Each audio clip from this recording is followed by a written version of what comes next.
Hey, I hope that you're all doing well. So we've reached the part of the semester where you're starting to write your research essay. And that's what this lecture is going to be all about. The particular assignment that we're looking at is the Essay 3 plans. So you should find that assignment on Canvas and sort of follow along with this PowerPoint as you go about completing that assignment. Please remember that I do teach several classes, and for some people, the Essay 3 plans might not be exactly what they look like in this PowerPoint. So always go with the version of the assignment that you see that is posted on Canvas. All of the basic things will be the same, but if like the number of sources is different or something like that, always go with what's posted to Canvas. Okay.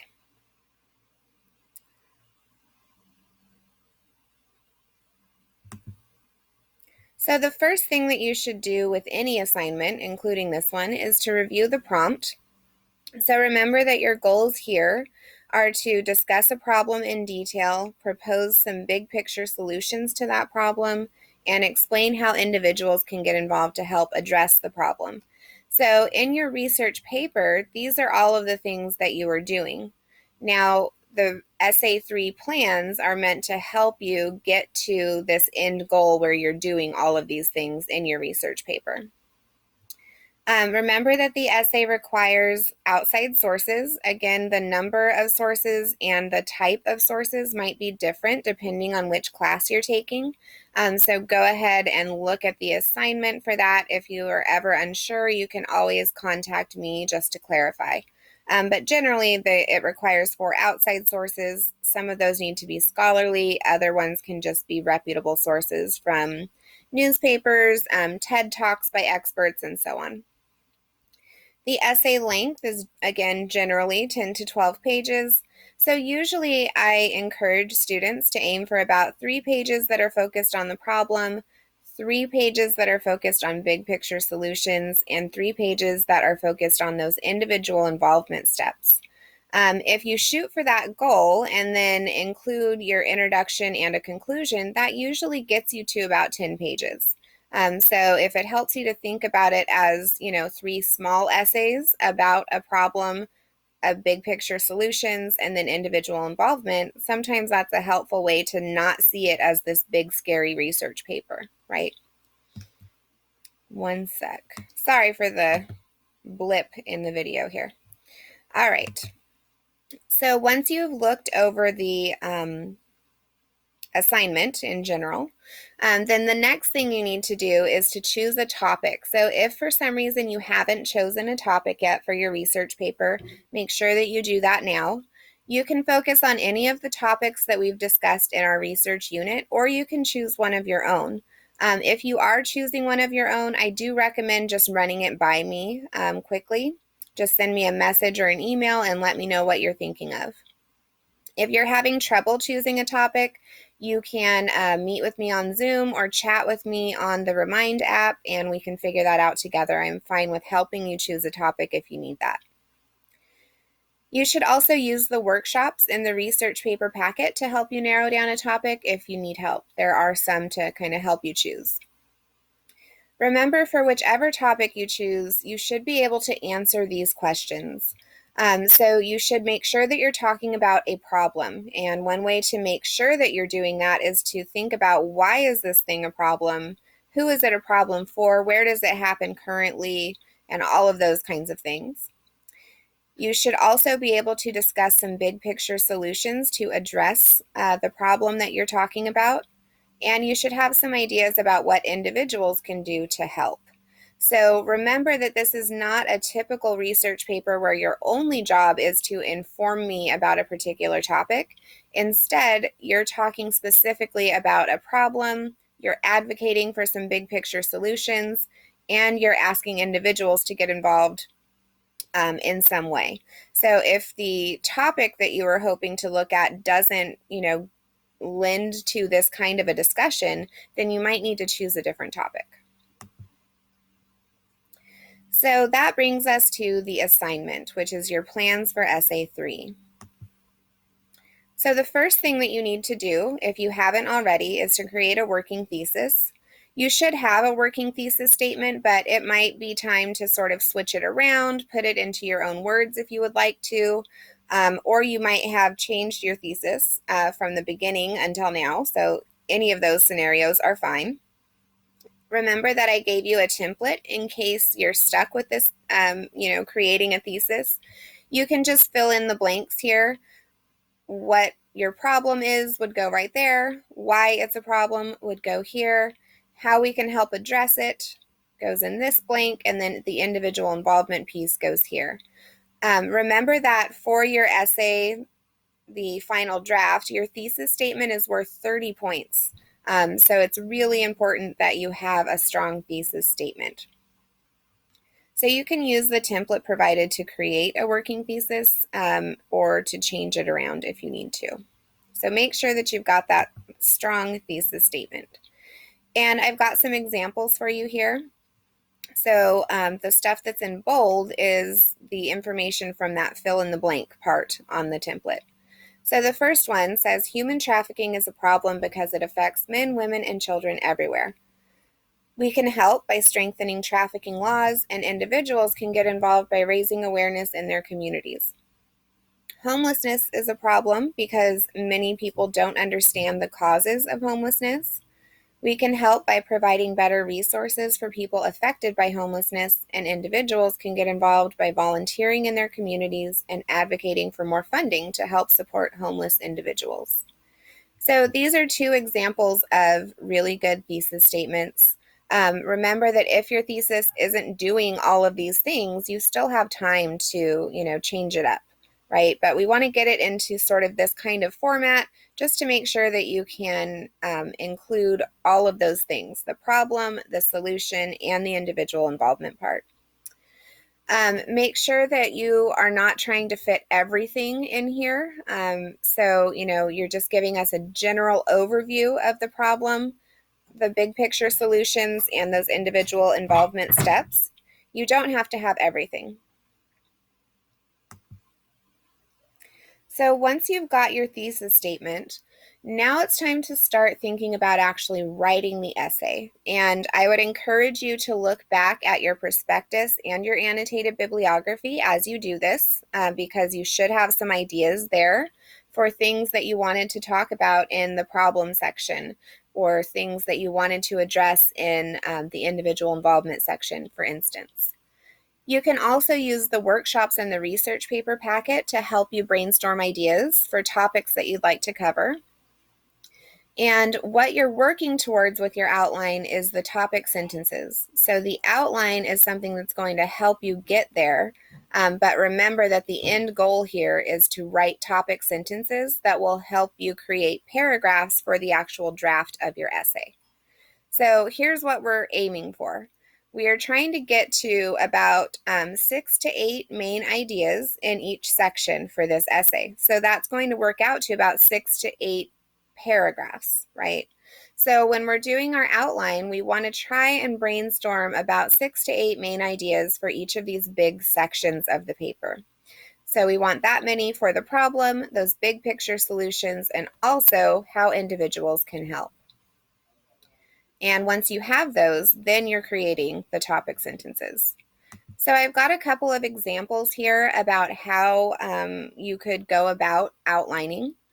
So you always want to keep your thesis there when you're outlining, just so you make sure that all of these main ideas are, going back to and supporting that thesis, right? But one way that you can create an outline is to just list things. So here I have a table where I've got a problem section, big picture solutions, and individual involvement. And then each of these are going to be sort of those main ideas that I want to address in this particular section. And what I would do is just list all of my ideas here, so that when the time comes to start writing those topic sentences and writing paragraphs, I have lots of ideas to choose from. So for instance, let's say that I was talking about human trafficking. In my problem section, I might want to do all of these things. So I want to define human trafficking. I'll spend a paragraph just talking about the definition of human trafficking. And then maybe I want to define sex trafficking in particular, because this is a type of human trafficking, right? So that would be a new paragraph. And then maybe I want to talk specifically about where this is happening in one instance, which is sex trafficking in Cambodia, for example. Then I could define labor trafficking, talk about labor trafficking in America, talk about effects on the victims, and so on, right? This could make up my whole problem section, or maybe I would have more ideas as well. But this is just an example. For the big picture solutions, again, I'm still talking about human trafficking, but now I'm going to be looking at all of those big picture solutions, things that we could do to help address this problem. So maybe I would like to create a paragraph about education, educating people about human trafficking. And then educating people about sex trafficking would be a different paragraph. Creating better laws against sex trafficking in Cambodia. This could be its own paragraph. I could also say we need to educate people about labor trafficking, and we need better laws against labor trafficking in the United States. So each of these would eventually grow into their own paragraphs with evidence and all of that good stuff. For individual involvement, I could list some ways that people could get involved here. So some things we could do as individuals to address human trafficking. We could raise awareness with our own friends and family. We could discuss social media awareness, like raising awareness on different social media platforms.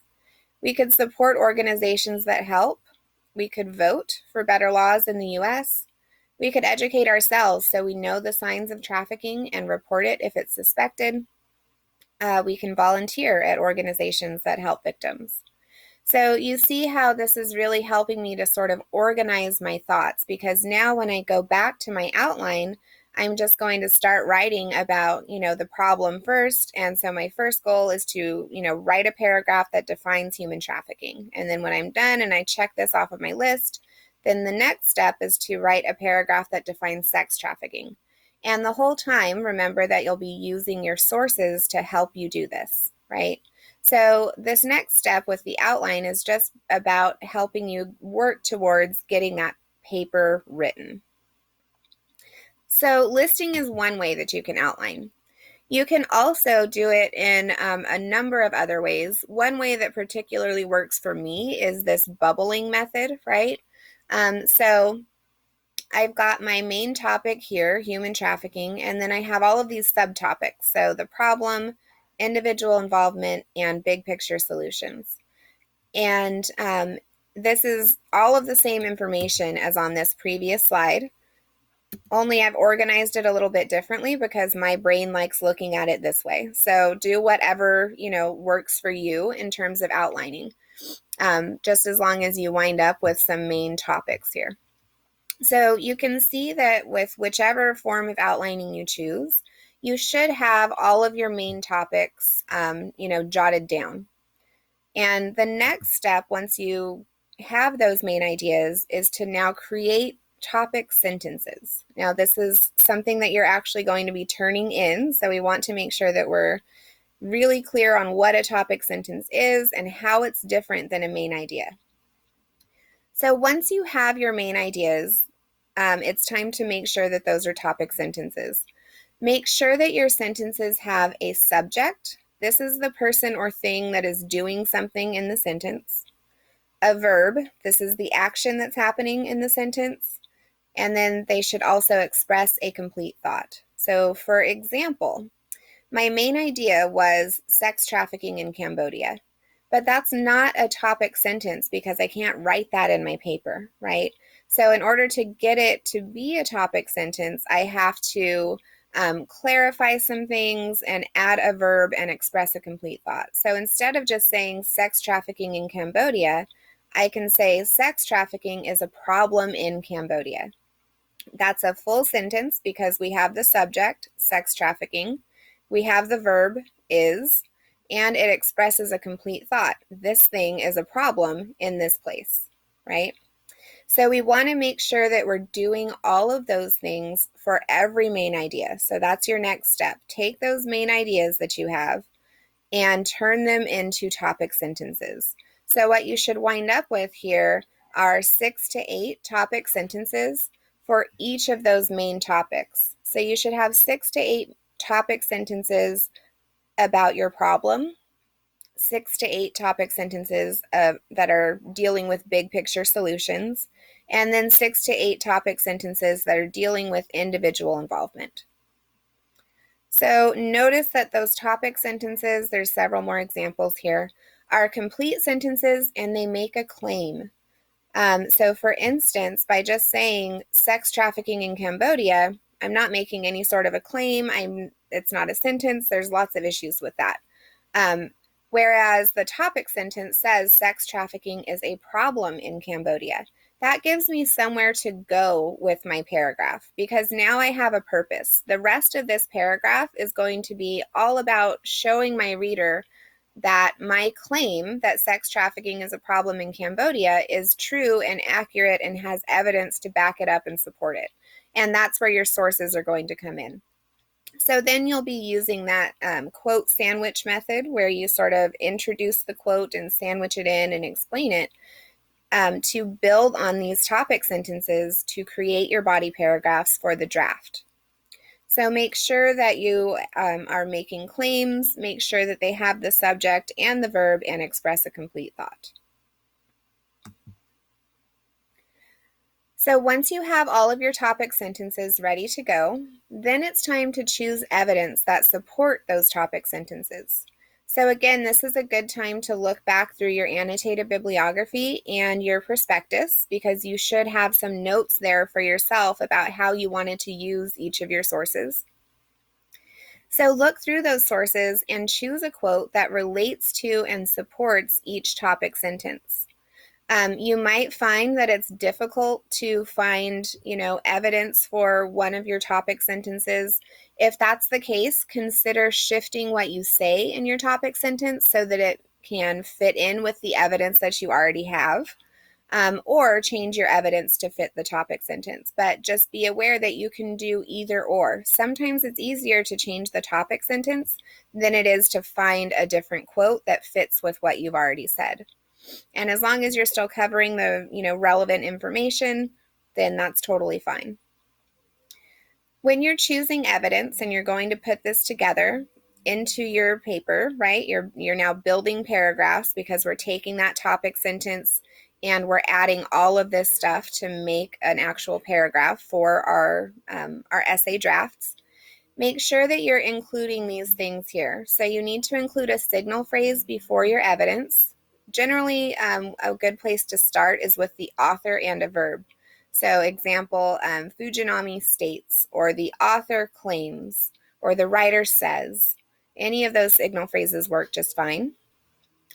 Then you would have your quoted information, and afterwards you need to have an MLA citation.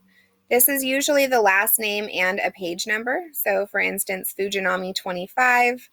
And then you can see our other lecture, which was all about citing sources.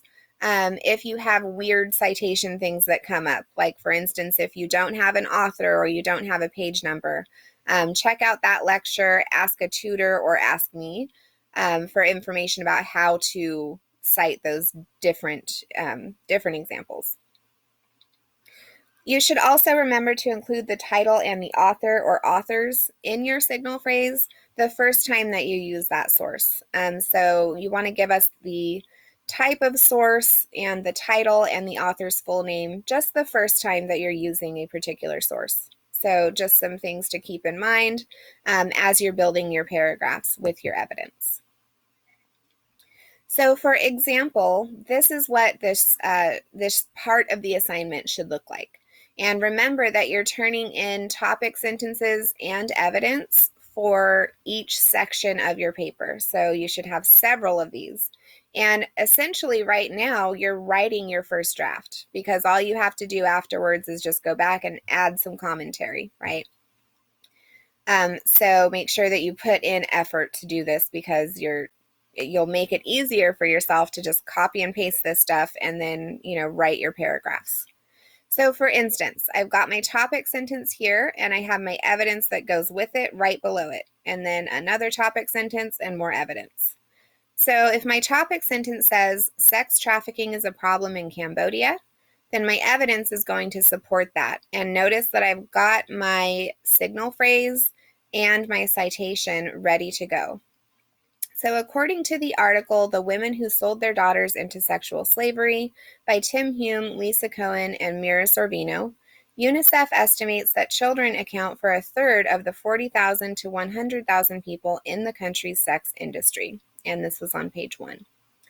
So by putting my topic sentence and my evidence right next to each other like this, it allows me to go back after I've done this and then finish writing those paragraphs pretty easily, because all I need to do now is discuss how this evidence shows us that sex trafficking is a problem in Cambodia, and that then I'll be able to finish my paragraph, right? So this is the part that you're turning in, is several of these. So now that you've done all of the work, you've chosen a topic, you've written your thesis, you've brainstormed your main ideas, written your topic sentences, and chosen evidence that goes with those topic sentences, now you're putting together your actual assignment. So here's what you need to include on this particular assignment. Create one document that has all of this on it. First, your thesis, then your topic sentences. Make sure that you have at least 6 for each section, so the problem, big picture solutions, and individual involvement, so for a total of 18. If you have more, that's totally fine. And then your evidence. Make sure that you have a signal phrase, a quote, and MLA citation for that quote. And you're going to put those together just like this. Topic, sentence, evidence. Topic, sentence, evidence, and so on. Then that is the document that you're turning into Canvas. So your thesis statement, your topic sentences with your evidence. And once you've turned that into Canvas, then you should, first of all, respond to your peers. Then you should turn your attention to the next step, which is your draft. And again, remember that you're taking all of this information that you've gathered and all of this work that you've done, and you're using that to write your paragraphs for your draft. Okay, as always, if you've got any questions, feel free to ask me, a tutor, your group. A quick recap of what we've gone over in this lecture. First, make sure you've chosen a topic for your research essay. Use the template to write a thesis statement. Brainstorm your main ideas. Use your main ideas to write topic sentences, and then make one document with your thesis, 18 topic sentences, and 18 pieces of evidence that you'll use for your essay. I know this seems like a lot, so do your best here. Remember that partial credit is better than no credit. And then keep working on this as you're working towards your essay, because it's a great way to put it together to make sure that you're going to get the most credit that you can and stay on topic. Turn this document into Canvas, respond to your peers, and then start working on your draft of the essay by filling out those paragraphs. So adding your own commentary to your topic sentences and evidence will build those paragraphs for the draft. So you don't need to rewrite them or write them differently. You're writing your paragraphs basically for this assignment. Okay, if you have any questions, feel free to reach out to me. As always, tutoring is a great choice, and this time in the semester is a good time to go and get that tutoring so that you get not only help, but also extra credit. And then working in your groups is great too. Definitely feel free to reach out if you have any questions or you get stuck, and I will do my best to help you out.